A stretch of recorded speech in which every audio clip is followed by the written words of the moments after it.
Queridos irmãos, queridas irmãs, esse vídeo de número 31, Diálogo com as Sombras, Hermínio Correia Miranda, Teoria e Prática da Doutrinação.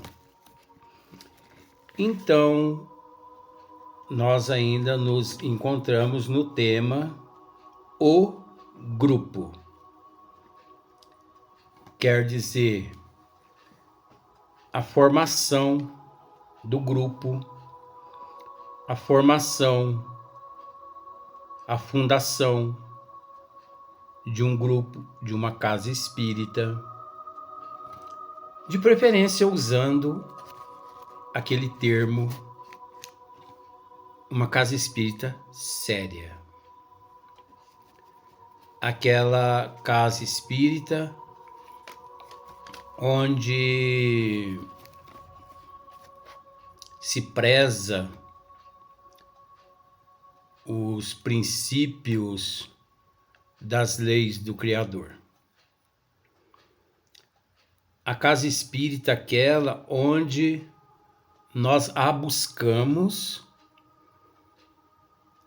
para aprendermos que somos e não quem somos. Que somos. De onde viemos? Onde nos encontramos?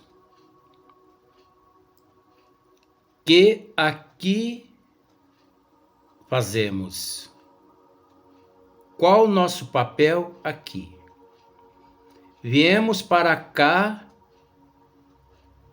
por qual motivo? Qual o nosso compromisso, a nossa responsabilidade aqui? E para onde nós iremos? É natural que, se buscarmos uma casa espírita, né, com estas intenções, obviamente, amealhamos conhecimento, por isso agimos com humildade, paciência, com resignação, com aceitação, com prudência. Todo aquele que busca uma casa espírita séria e que aprende todos esses quesitos que acabamos de citar, ele agradece a Deus pelas intempéries. Ele perdoa, ele aceita, ele tolera com humildade de coração. E além de tudo isso, ainda representa Jesus aqui em meio à humanidade. Esta é a finalidade, o objetivo de uma casa espírita séria. Para isto que nós devemos buscar uma casa espírita.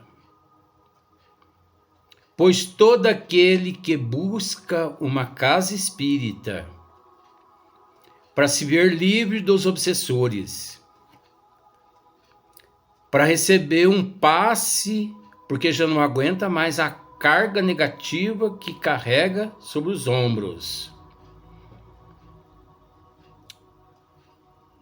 e por muitas outras coisas. Para se ver livre de um câncer, para se ver livre, enfim. Esse, por enquanto, ele ainda encontra-se equivocado. E mais equivocado ainda, aqueles trabalhadores naquela casa que prometem milagres a aquelas pessoas que batem às portas daquela casa espírita. Então vejamos. Nós já tratamos em parte desse assunto, mas nós vamos dar sequência quando Hermínio Corrêa Miranda nos diz assim: é também uma imprudência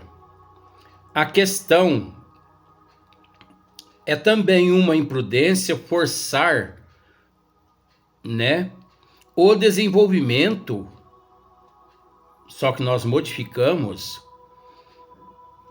É também uma imprudência forçar a educação dos dons mediúnicos.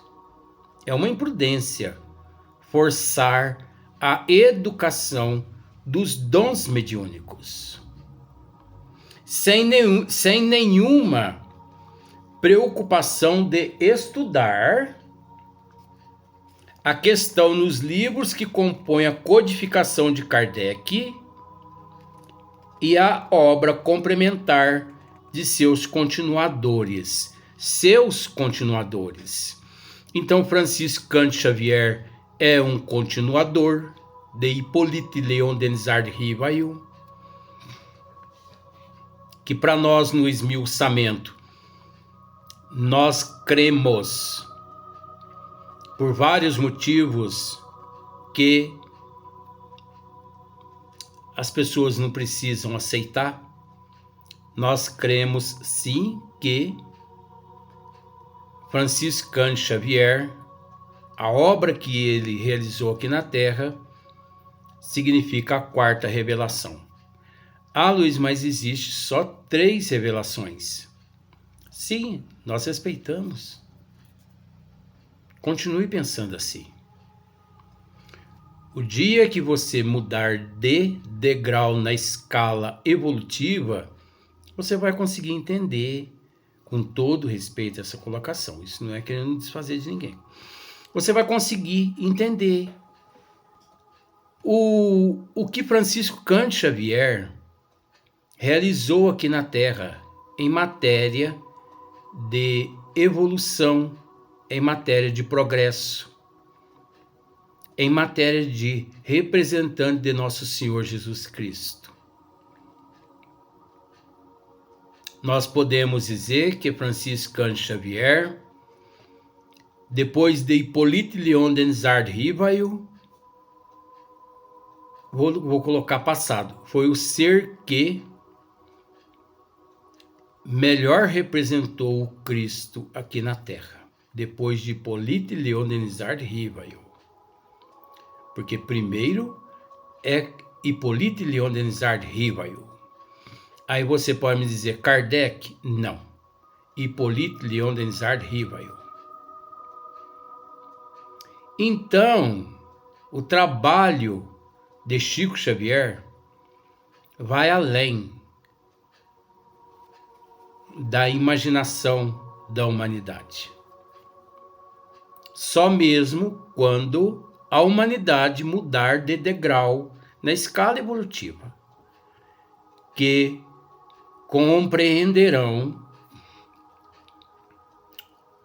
o grandioso trabalho que esse espírito realizou, representando o Cristo, representando o cristianismo, representando Deus aqui na Terra. Então, os continuadores de Hippolyte Léon Denisard Rivail Chico Xavier, Carlos Bacelli, Divaldo Pereira Franco, Sueli Caldas Schubert, Hermínio Corrêa Miranda, Gabriel Delan, Leon Denis, Camilo Flammarion, né? Os continuadores. Esses, sim, nós podemos dizer, conforme Hermínio Corrêa Miranda aqui nos diz. Os continuadores do codificador. Agora, veja bem. É uma imprudência forçar o desenvolvimento, ou quer dizer, é uma imprudência forçar a educação dos dons mediúnicos da pessoa. Já dissemos isso no vídeo anterior, nós não vamos adentrar novamente ao mérito desse assunto. Mas é uma ignorância forçar a educação dos dons mediúnicos. Forçar a educação dos dons mediúnicos é o mesmo que você de manhã, passando próximo a um jardim, você vê ali, você se depara ali com várias rosas abertas, aquele feromônio no ar, aquela delícia, e alguns botões fechados. E você chega até aquele botão de rosa e você pensa assim: eu vou apanhar esse botão de rosa e eu vou abrir todas as pétalas desse botão. Você não vai conseguir abrir nenhuma pétala, porque todas as pétalas, elas se rebentam, elas se quebram, elas se partem ao meio. Tenta isso para você ver. Porque tudo no seu devido momento. Tudo no seu devido momento. Mas se você deixa aquele botão ali, né? Naquele pé de rosa, se você deixa lá, 2 dias depois você passa por ali e você depara com uma rosa com todas as pétalas abertas. Linda e maravilhosa. Tudo no seu devido momento. A própria natureza de Deus, ela se encarrega de tudo. Tudo no seu devido momento.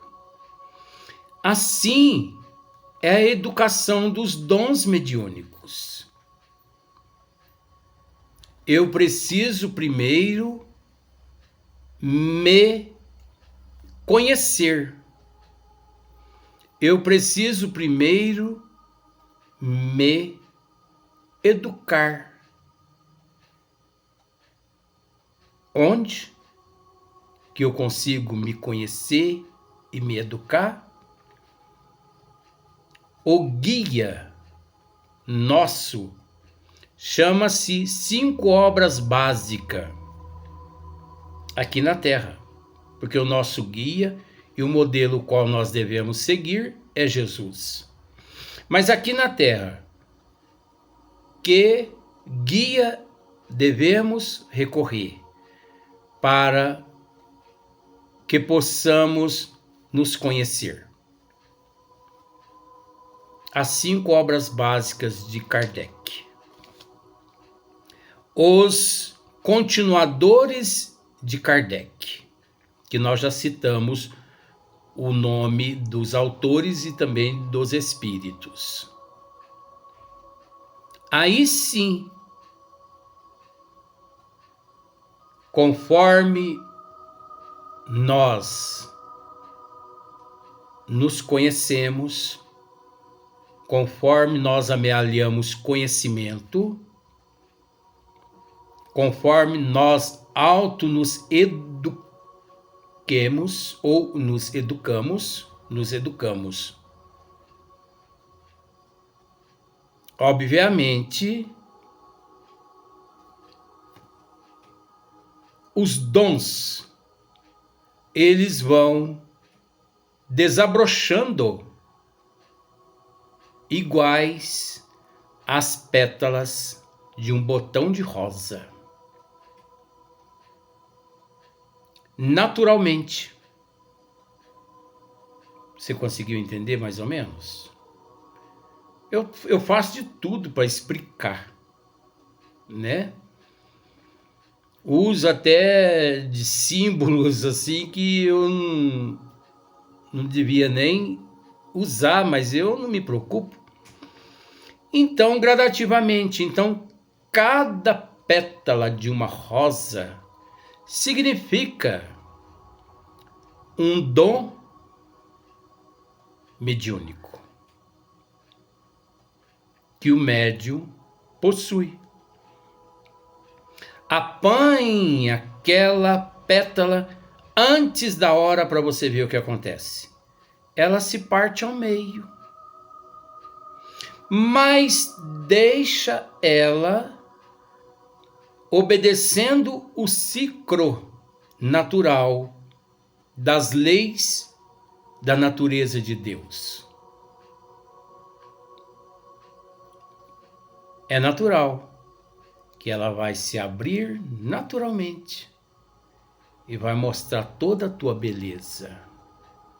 E além de toda a tua beleza, ela ainda atrai as moscas, atrai os moribundos, as abelhas, por causa do seu feromônio. Assim são os dons mediúnicos. Se você força alguém a educar os dons mediúnicos, desabrocha-se ali pétalas quebradas, trincadas. O que significa isso? Quebradas e trincadas. Na psicologia, o que significa? Dons sem disciplina, dons sem conhecimento, sem educação evangélica, dons sem cultura. Aí a pessoa, ele aprendeu que tudo pode, inclusive uma dosinha de cachaça e uma pitadinha no cachimbo. Ele aprende que ele pode dançar, ele pode bater a tabaco, ele pode tudo. Nada contra. Ele pode benzer, ele pode colocar nos postes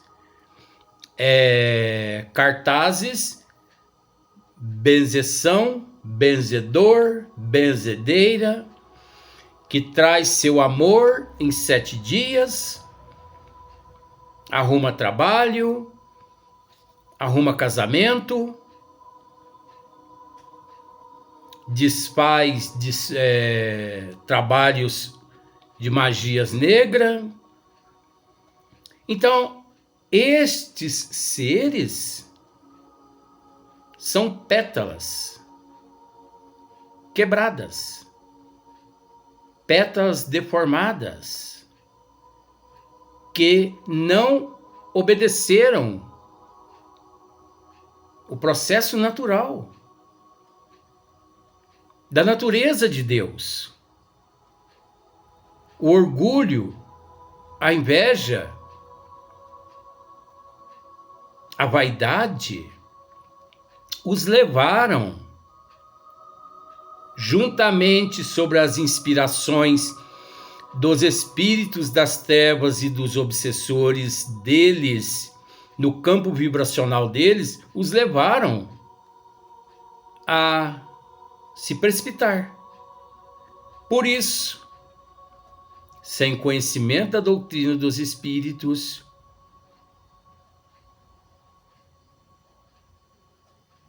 adentraram por esse caminho. É preciso entender que as 5 obras básicas da doutrina dos espíritos, a esses médiuns inacabados, a essas pétalas deformadas, as 5 obras básicas da doutrina dos espíritos e obras também dos continuadores de Hippolyte Léon Denis Rivail, essas obras a esses seres, elas não são lá muito que vantajosas. Por quê? Porque ao estudar as 5 obras básicas e muitas outras obras dos continuadores, mas aqueles que nós já dissemos os nomes, a pessoa, ele descobre a lei de ação e reação, de causa e de efeito. Então, ele aprende que o espiritismo nada proíbe, mas que orienta. E a partir do momento que o indivíduo amealha conhecimento, ele se torna mais responsável a partir de então. Então, muitos detestam e são avessos às 5 obras da codificação da doutrina dos espíritos por esse motivo, porque eles têm medo de descobrir a verdade mediante o comportamento atual deles naquele momento. Então, todo ser que se diz não gostar desse livro aqui, desses autores que nós acabamos de dizer, eu não gosto do livro dos espíritos, não gosto do livro dos médiuns. Não gosta? Não. Eu não gosto do Evangelho segundo o Espiritismo. A Gênese, o céu e o inferno. Eu não gosto de obras de André Luiz, de obras de Divaldo Pereira Franco, Leon Denis, Camilo Flammarion, Gabriel Delanne. Não é que ele não gosta, não, gente. Ele tem medo de encarar a verdade. É o contrário. Não é que ele não gosta. Ele tem medo de encarar a verdade. Casas espíritas, diretores espíritas, presidentes, grupos espíritas, avessos a estudo, casas espíritas que tem tudo, apometria, reiki, cabala, tem preto velho, tem isso, tem aquilo, e que não gostam de estudos, não gostam de estudar as obras básicas da doutrina. Não é que eles não gostam de estudar as obras básicas, não. Eles têm medo de deparar com a verdade. Porque a partir do momento que eu amealho conhecimento, daquele momento em diante, muito mais me será cobrado. Se eu continuo como antes. Então, você consegue entender, né? Não tem essa. Por isso que já dissemos aqui várias vezes, não existe meio termo. Não existe meia verdade. Por que você não gosta? Tem um porquê que a pessoa não gosta. E a realidade é essa. A pessoa não gosta. Isso é um desculpismo. Ele tem medo de deparar com a verdade. Porque a partir daquele momento em diante, lhe é cobrado se continua na porta larga. Vamos para o próximo vídeo. Nós vamos dar sequência nesse assunto maravilhoso.